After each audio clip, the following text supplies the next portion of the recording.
नमस्कार, YouTube के सभी दर्शकों का हार्दिक अभिनंदन और मैं हूं डॉक्टर रेखा। आज का टॉपिक शुरू करने से पहले मैं आप सबसे एक क्वेश्चन पूछना चाहूँगी कि आप में से कितने लोग ऐसे हैं जिन्होंने कभी ये सोचा होगा कि काश हम अपनी ये ज़िंदगी अपने तरीके से जी पाते। ना कोई बंदिशें, ना घर वालों की रोक टोक, ना रिश्तेदारों की, ना और किसी की भी। बल्कि कई बार हम लोगों ने छोटे छोटे बच्चों को भी देखा होगा जिद करते हुए। कई बार तो वो इस सब चीज़ के लिए डांट भी खा जाते हैं और मार भी खा लेते हैं, लेकिन फिर भी वही करते हैं जो वो करना चाहते हैं। तो क्या है ये एहसास, क्या है ये फीलिंग? जी हाँ, आज हम बात करेंगे लिबर्टी की, यानी कि स्वतंत्रता की। तो चलिए शुरुआत करते हैं। देखिए, दुनिया के लगभग सभी देशों में हमें ऐसे हजारों उदाहरण देखने को मिल जाएंगे जब बहुत ही शक्तिशाली समूहों ने या फिर लोगों ने कमज़ोर लोगों को गुलाम बनाने की कोशिश की या फिर उनका शोषण करने की कोशिश की। और दूसरी तरफ हमको ऐसी भी उदाहरण बहुत से देखने को मिलेंगे कि जब ऐसे वर्चस्व या फिर शक्तिशाली सत्ता के खिलाफ लोगों ने शानदार क्रांतियां की, शानदार संघर्ष किए। ऐसा ही एक उदाहरण है भारत का 1857 की क्रांति का। 1857 की क्रांति से लेकर के 1947 तक ना जाने कितने ही भारतीयों ने अपनी जान गंवाई और हंसते हंसते इसी स्वतंत्रता की चाह में फांसी के तख्ते पर झूल गए। ऐसा ही एक और उदाहरण हमें दक्षिण अफ्रीका में भी देखने को मिल सकता है, जहां पर डॉक्टर नेल्सन मंडेला ने अपने देशवासियों की स्वतंत्रता के लिए 28 साल अपने जीवन के जेल में ही गुजार दिए। तो अब सवाल ये उठता है कि क्या है ये स्वतंत्रता? लोग क्यों इसकी चाह में हंसते हंसते अपने प्राणों की आहुति दे देते हैं? इसका सीधा सा जवाब हमें यही समझ में आता है कि ना कोई हमारे ऊपर बंदिशें हो, ना कोई रोक टोक हो और हम अपना जीवन अपनी मर्जी से जी सकें और अपने निर्णय अपने हिसाब से ले सकें। तो अब दिमाग में यही सवाल आता है कि क्या ऐसी दुनिया नहीं हो सकती जिसमें कोई बंदिशें ना हो, जिसमें कोई प्रतिबंध ना हो? शायद नहीं, क्योंकि समाज की व्यवस्था बनाए रखने के लिए हमें कुछ नियमों की, कुछ कानूनों की आवश्यकता होती है। कई बार हमारे विचारों में, हमारी महत्वाकांक्षाओं में या फिर सीमित संसाधनों की वजह से टकराव हो सकते हैं। ऐसी स्थिति से बचने के लिए कुछ नियम जरूरी होते हैं। कई बार अक्सर आपने अपने आसपास बहुत से लोगों को देखा होगा कि जो छोटी छोटी बातों पर लड़ने को तैयार बैठे रहते हैं, जैसे कि गाड़ी चलाते हुए रोड पर और पार्किंग में जगह ना मिलने की वजह से या फिर मकान या फिर ज़मीन की वजह से, और भी बहुत सारे ऐसे कारण हो सकते हैं कि जिसकी वजह से लोग आपस में लड़ते देखे जा सकते हैं।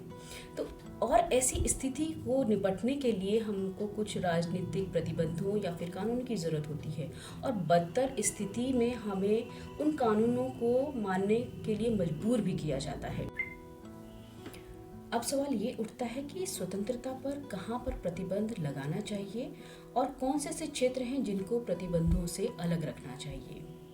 देखिए, क्योंकि स्वतंत्रता यानी लिबर्टी हमारे गरिमापूर्ण जीवन के लिए बेहद ज़रूरी है और हमारे संविधान के अनुच्छेद 21 ने भी इस बात की पुष्टि की है कि ये मूल अधिकार हमारे जीवन के लिए बेहद ज़रूरी है।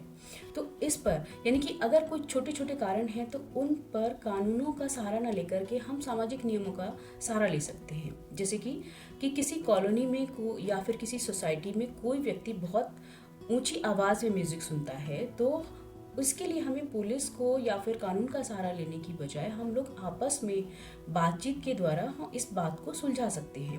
क्योंकि कानून का सहारा लेना तभी ठीक रहता है कि जब किसी को कोई गंभीर नुकसान पहुंच रहा हो, क्योंकि प्रतिबंधों की जो आदत है वो कहीं ना कहीं हमारी स्वतंत्रता को आने वाले टाइम में खतरे में डाल सकती है। अब तक हमने स्वतंत्रता के दो रूपों को जाना, एक नकारात्मक और एक सकारात्मक। नकारात्मक स्वतंत्रता का मतलब ये है कि व्यक्ति के जीवन में कोई भी बाहरी सत्ता या फिर समाज का कोई दखलंदाजी नहीं होनी चाहिए। दखलंदाजी का मतलब ये है कि उसकी गरिमा में कटौती। जबकि सकारात्मक स्वतंत्रता के पक्षधर इस बात की दलील देते हैं कि मनुष्य का विकास, पूरी तरीके से विकास एक समाज में ही हो सकता है, बाहर नहीं।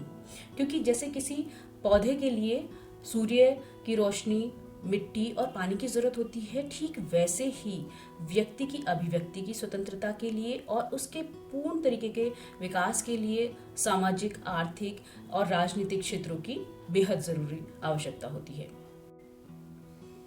सकारात्मक स्वतंत्रता का ही एक रूप है अभिव्यक्ति की स्वतंत्रता।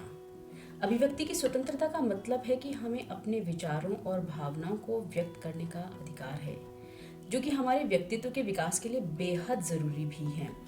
ये किसी भी रूप में हो सकते हैं। भाषण, कला, नाटक और फिल्म भी इसका ही एक रूप है।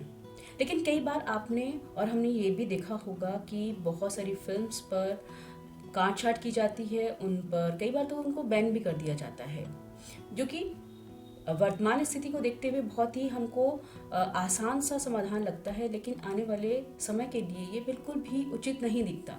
क्योंकि कई बार हमको ये बात समझ लेनी चाहिए कि हर चीज़ हम जिस तरीके से सोचते हैं ज़रूरी नहीं कि वही सच्चाई हो। क्योंकि बहुत बार जो रूढ़िवादी समाज की जो चीज़ें थीं, जिनको हमारे समाज ने बैन किया और जिन पर रोक लगाई, लेकिन आने वाले समय में वो ही सच्चाई का रूप हमको देखने को मिला।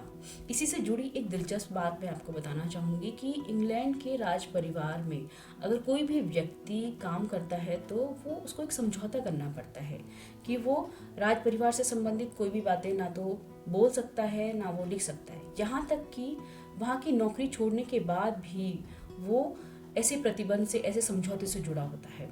क्या आपको नहीं लगता कि ये प्रतिबंध, ये समझौता कहीं ना कहीं अन्यायपूर्ण है? आप लोग मुझे ज़रूर बताइएगा। देखिए, जिन सवालों पर वाद विवाद होते हैं उनके लिए हमें ये विचार करना होगा, ये सोचना होगा कि किस स्थिति में प्रतिबंध लगाने चाहिए और किस स्थिति में नहीं। क्योंकि जब हम एक बार प्रतिबंध लगाने लग जाते हैं तो इसकी एक आदत सी विकसित हो जाती है, जो आज के टाइम के लिए यानी कि वर्तमान स्थिति में तो हमें एक समाधान लगता है, लेकिन आने वाले समाज के लिए जो स्वतंत्रता के लिए संभावनाएं बन सकती हैं उसके लिए नुकसानदेह हो सकता है। तो आने वाली वीडियो में हम ऐसे ही कुछ और सिद्धांतों पर भी चर्चा करते रहेंगे। तब तक खुश रहिए, अपना ख्याल रखिए। नमस्कार।